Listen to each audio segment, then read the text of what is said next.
ओम गुरुर्ब्रह्मा गुरुर्विष्णु गुरुर्देवो महेश्वराय गुरु साक्षात् परब्रह्म तस्मै श्री गुरुवे नमः।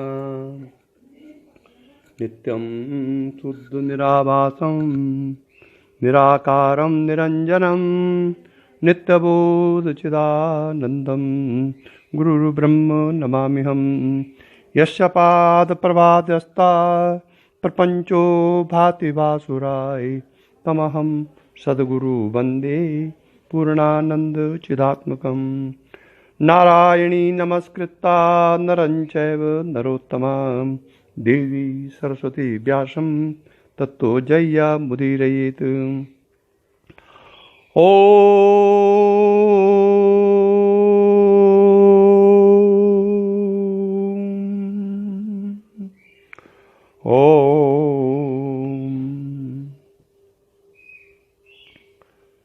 सदगुरुदेव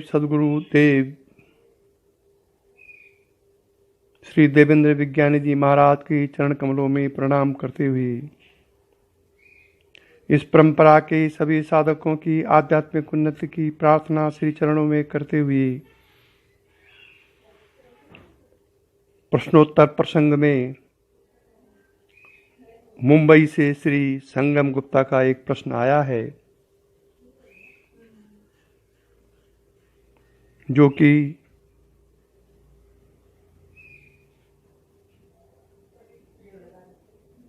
अज्ञान भरा हुआ है। यह प्रश्न अज्ञान से ही ऐसे प्रश्न उत्पन्न होते हैं, ज्ञान से यह प्रश्न कभी उत्पन्न नहीं हो सकता है।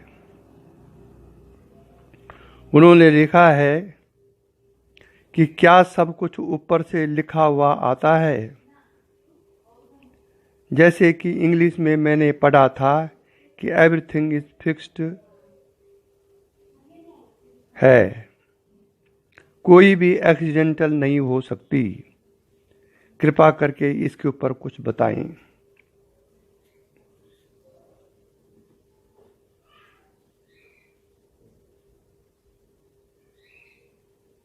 संगम जी,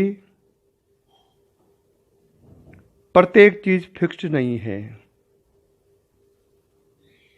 कुछ चीजें फिक्स्ड हैं और कुछ चीजें अनफिक्स्ड हैं।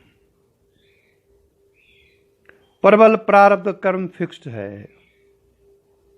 आपने किसी जन्म में कोई कर्म किया और उस जन्म में आपको उसका फल नहीं मिल पाया।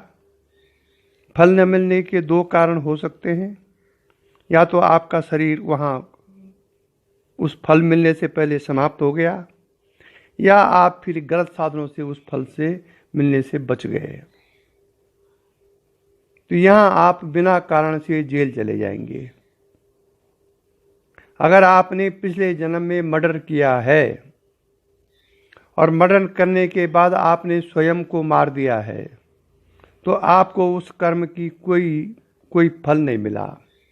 आपने अपने को मार दिया, यह आपका कारण था, लेकिन जो कर्म आपने वहाँ किया उसका फल जेल था, आप नहीं जा पाए। मैं एक एग्जाम्पल दे रहा हूँ।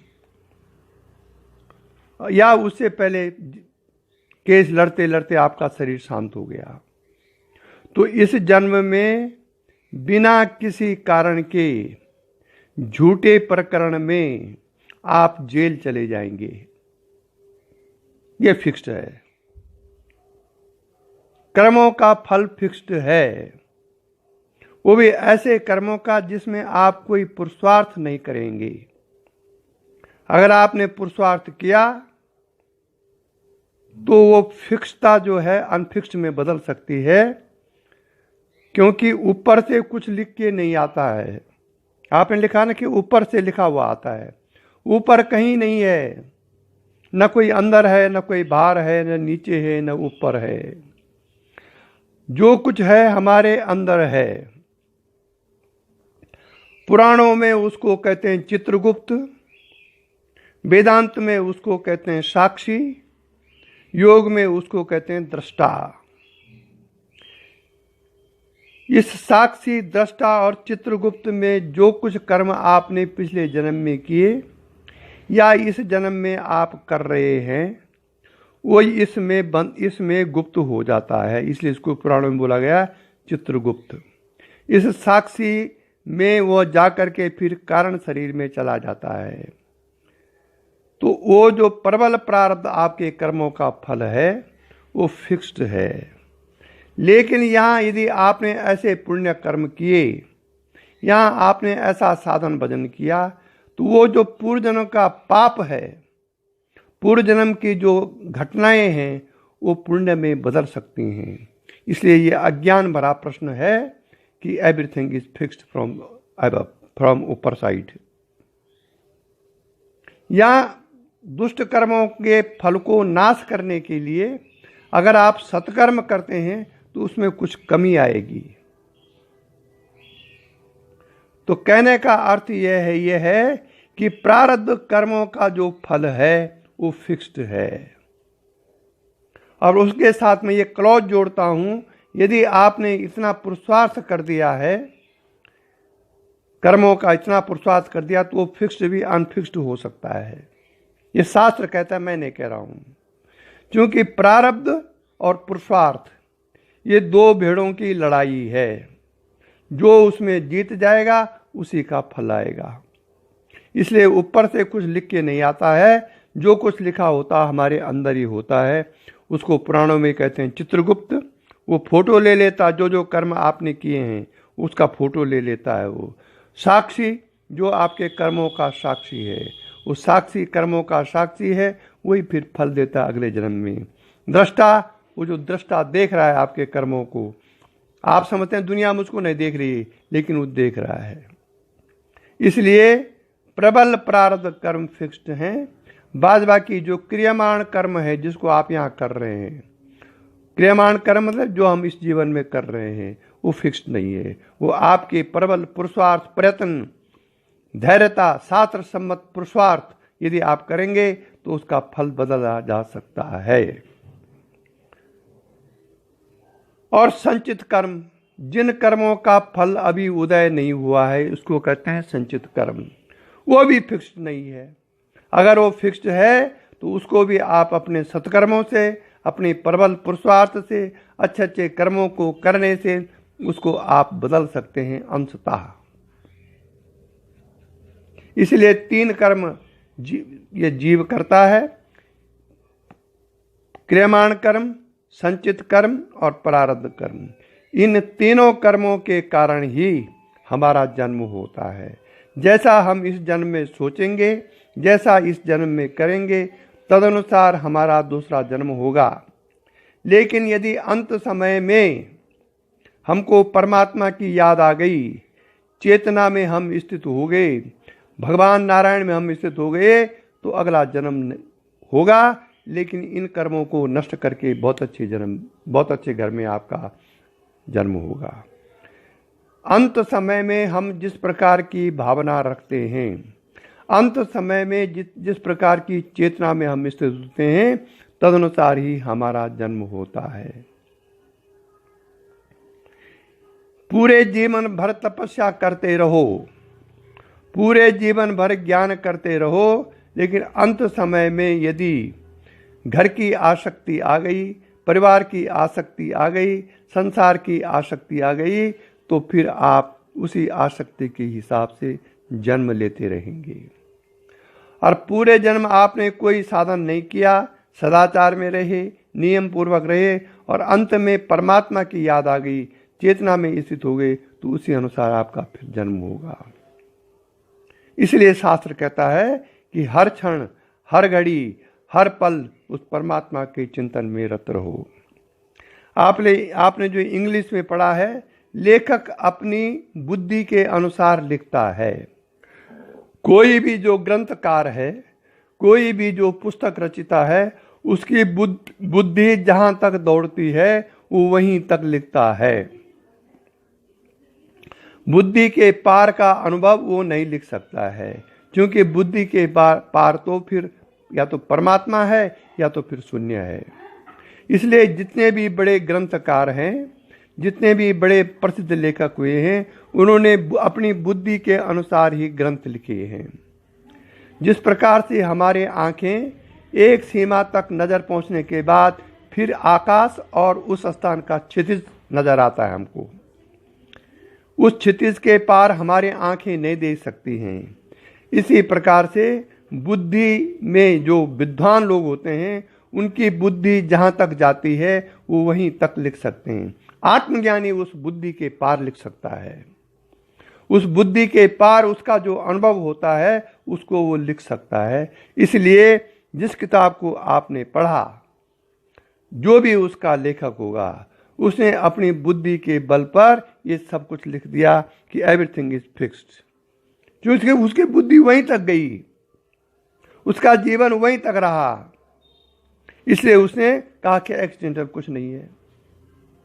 एक्सीडेंटल क्यों नहीं कुछ? आप बहुत गरीब आदमी हैं, कोई भी इतना गरीब आदमी के खाने के लाले पड़े हुए हैं और वो घूमने जाता सुबह सुबह। कोई डाकू डर के मारे जो है एक अटैची छोड़ देता बीच सड़क में, ऐसे केस हुए हैं। और वो अटैची उसको मिल जाती है, वो तुरंत उसको घर ले आता है। ये एक्सीडेंटल नहीं हुआ, उसको धन वैभव सब कुछ हो जाता है। एक्सीडेंट, डाकू मर गया बाद में। ऐसे केस हैं एक दो जिसको खोलना ठीक नहीं है। और वो बहुत ठाट में रहा जिंदगी भर। ये एक्सीडेंटल नहीं है तो क्या है? क्या उसने कभी ऐसी कल्पना की थी कि मेरे साथ ऐसा ऐसा होगा? ये एक्सीडेंटल है। भले ही वो धन उसको बहुत परेशान करेगा, क्योंकि वो डाकू जहां से लाया है, जहां से उसने चोरी करके लाया है, उसका प्रभाव अवश्य में उस धन में है। इसीलिए कहते हैं कि शुद्ध धन कमाओ। अगर हमारे यहाँ अशुद्ध धन है, हमने गलत मीन्स से उसको कमाया है, किसी को अत्याचार करके हमने कमाया है, किसी का हिस्सा तोड़कर हमने कमाया है, तो वो धन हमको अवश्य में पाप की ओर ले जाएगा। इसलिए कोई चीज़ फिक्स नहीं है, न कोई चीज़ एक्सीडेंटल है। यहाँ सब कर्मों के खेल हैं। कुछ कर्म फिक्स्ड हैं, कुछ कर्मों के फलों को आप बदल सकते हैं।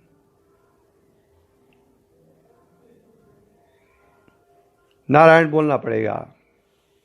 यद्यपि ये प्रश्न कोई आध्यात्मिक प्रश्न नहीं है, ये आत्मा परमात्मा या अध्यात्म संबंधी प्रश्न नहीं है, फिर भी आपने पूछा है तो इसका जवाब मैंने आपको दे दिया है। इसलिए मन को उठाइए, प्रारब्ध कर्मों को टक्कर दीजिए, शास्त्र सम्मत परिश्रम कीजिए, अपने शुभ चिंतकों को पहचानिए और फिर वो ये जीवन अभी बहुत लंबा है, इसमें इतना हताश होकर के बैठना ठीक नहीं है। इसलिए भगवान आपकी मनोकामना पूर्ण करे, ईश्वर आपकी इच्छा पूरी करे। इसी के साथ ये प्रवचन समाप्त हुआ। पत्रम नैव यदा करीर बिटपे दोषो बसंतस्य किम। पत्रम नैव यदा करीर बिटपे दोषो बसंतस्य किम।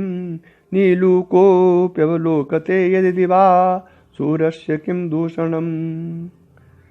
वर्षा नैव पतन्ति चातक मुखे मेघस्य किम दूषणम्। यत पूर्व विधिना ललाट लिखितम तन्मार्जितुम का क्षमा। ये प्रारब्ध कर्म के लिए कहा गया है। प्रारब्ध में जिसका जैसा कर्म है, वो उल्लू दिन में नहीं देखता, उसका प्रारब्ध भी ऐसा है। तो प्रारब्ध कर्म फिक्स्ड है। कोई भी उल्लू होगा, कई जन्मों तक होगा, वो दिन में नहीं देखता है, उसकी जाति कोई श्राप है। ये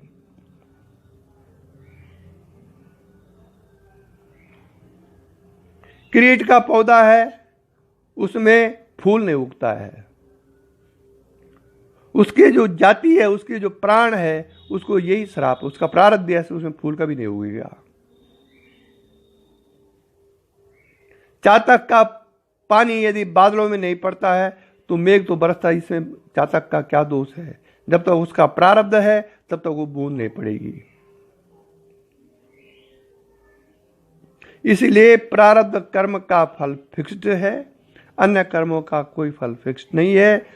पुरुषार्थ कीजिए, प्रारब्ध को टक्कर मारिए, तब जाके कोई फल मिलेगा। और इसी के साथ ओम गुरुर्ब्रह्मा गुरुर्विष्णु गुरुर्देवो महेश्वराय गुरु साक्षात् परब्रह्म तस्मै श्री गुरुवे नमः।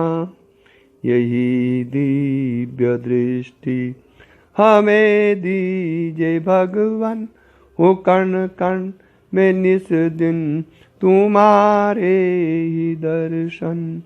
लकुनित्य सर्वत्र मूर्ति तुम्हारी, सुनो जड़ जगत से कीर्ति तुम्हारी।